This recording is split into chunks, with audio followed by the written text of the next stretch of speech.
Oh my goodness, that looks so cute.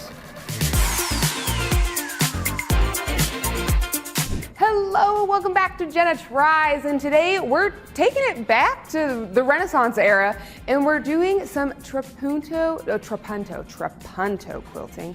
I had to look up how to pronounce that just because reading it I was like, it's not an English word. It is Italian. Trapunto quilting dates back to the 14th century, early 14th century in Italy, so back to the Renaissance era, which happens to be my favorite era of time. That's where all the creativity and life just started sparking. And so we're gonna try to modernize some Trapunto quilting. But first, what is Trapunto quilting? So Trapunto quilting is where back then people would layer 2 layers of fabric together. They would do a running stitch of some sort that would kind of draw out what design or motif they wanted. Then they would fill that space with extra batting, cotton stuffing, just to give that specific area in their quilt a little bit more loft. And based off the pictures that I've seen, most of the time they would do tiny, tiny, close together like quilting around whatever their motif was, so that not only was it filled with extra stuffing, but it would pop even more with the tight quilting that was around it. Let's start Trapunto quilting, and I am trying to modernize it a little bit. I watched several videos on how to do it. And let me remind you, this is called Jenna Tries, which means I have never done this before. And I've watched several videos on how to do it, and most people do it on small little pieces. And I don't want to do a whole quilt, because why not? I don't want to try it on a little piece. Also, most people push quilt it on their domestic machine, but because I want to do a whole quilt and I want to try to make it a little bit easier for me, I'm going to try using our automation system, Quilter's Creative Touch 6, and see if I can work some magic. So this guy is not basted at all yet, and so we're going to do some select and sew. And I want to do these cute little mushrooms because it matches some of the mushrooms in the fabric. And then I was thinking the little circles in the mushroom, I can kind of do some swirls in that to push those parts down and bring up the rest of the mushroom. After watching several videos, I know there are a few things I have to do, and that is I'm going to need to add my extra batting. So what everyone ends up doing is they will quilt around where they want the extra batting, and they'll put that batting on top, cut around it, then add more batting on top, add the quilt top, and then do the quilting then. With QCT 6 Pro, there's an option where you can place multiple blocks at once. So I'm placing, for my first 2 rows, all of my little mushroom blocks in the right spots. And then my hope is I can remove the quilt top, quilt it out, then cut out the mushroom pieces so that there's more extra batting there.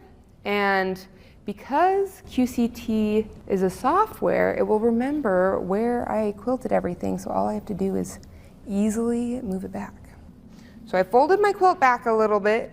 I'm gonna take this guy and I'm gonna put it where I think it should go. Yeah? Yeah. Okay. I'm gonna press sew.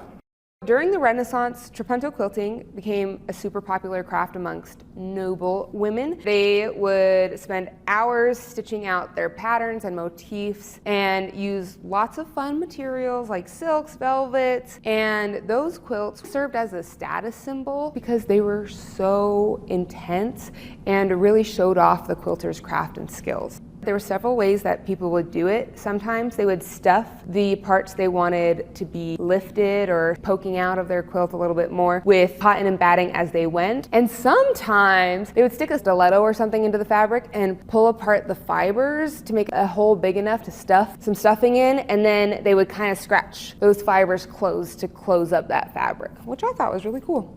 One of the oldest quilts we have to date is called the Tristan quilt, and Trapunto quilting is a big part of the quilt. It is one of the earliest surviving quilts in the world, and it depicts scenes from the story of Tristan and Isolde, romance and tragedy that was in Sicily during the second half of the 14th century. That was super popular. It is absolutely beautiful. So all our little mushrooms are set, and now we gotta cut around all of the batting as close to the stitching we can get. And based off my reading online, a lot of people say to use duck-billed scissors. I think you can also use just regular shears. And we're just getting as close to the stitching as possible without cutting the stitching. And we need to do that for all of these mushrooms. And then this will be our first layer of batting. Recently, I went to the Springville Art Museum in Utah, and they were having their annual quilt show. And I had been doing research for this video, so Trapunto quilting was on my mind while I was there.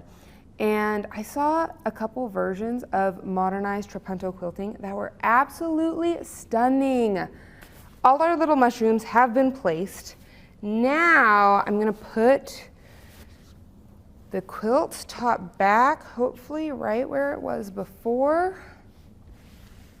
Just kind of smooth it out. Oh, I can feel the other batting underneath. That's so fun. And then I have one layer of batting on top, just like you normally would on a quilt. So then the mushrooms are the only one that gets the double batting. I'm gonna go back to pattern placement, and all of these mushrooms are in the spot that I placed them originally, and we're just gonna quilt this out again, except on top of our quilt.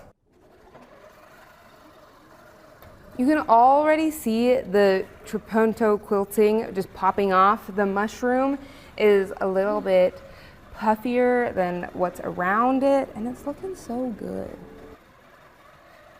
And right now I'm using our new Super Glide foot, which is super fun because there's so much visibility, and it's like a little spoon, so it glides over your thick seams, your thick pieces, and I thought that would be a good one for trying Trapunto quilting, just because I didn't know how thick the batting would get.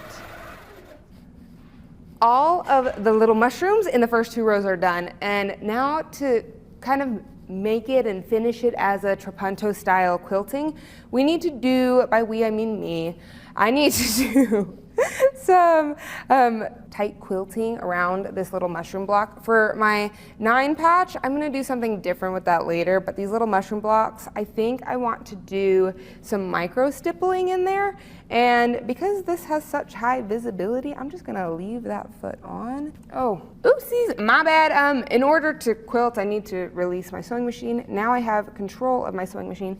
Okay, we're gonna do some micro stippling around this guy. Maybe this isn't exactly micro stippling, but it's a tiny stipple. Tiny stippling, not micro stippling. And if you're having fun and learning something new, remember to like and subscribe. We put out new videos every Wednesday and Friday. Okay, just look how cute this is with the micro stipple, tiny stipple, whatever you want to call it. And it's not micro enough for me. I would just call it a tiny stipple, but if you want to call it a micro stipple, you can. And then we have the double layer of batting that makes our little mushroom block just pop up so much. It's so freaking cute. Now I just have to do this with all of the mushrooms in the first and second row, and I'll see you when they're done. The first 2 rows of Trapunto quilting are done, and oh my goodness, I am obsessed with this technique. If you watched my last Jenna Tries video, it was a lot more difficult and went a lot less smooth than this, and this one was so easy, and I wish I can use it more often. So I'm curious how the back looks. The quilting going around twice is not bad, so it didn't go over my mushrooms perfectly, and that's just because when you're quilting, there's shrinkage, your fabric shifts a little bit, so it's not perfect, but it's not bad, and it's kind of cute. And I love when you look at it from the side, you can see that the little mushroom parts that we put the extra batting are really puffing up, giving it some extra dimension, some extra texture, and it's absolutely gorgeous. Overall, here are my thoughts on Trapunto quilting. It is so much fun. It adds so much fun texture to your quilt. I think more people should use it. I just did a quilt like 3 weeks ago that Trapunto quilting would be perfect for. I wish I could go back and re-quilt it so I could do something like this. What do you think about Trapunto quilting? Are you gonna try it in your quilts now? Because I hope you do. I'll see you next time on Jenna Tries.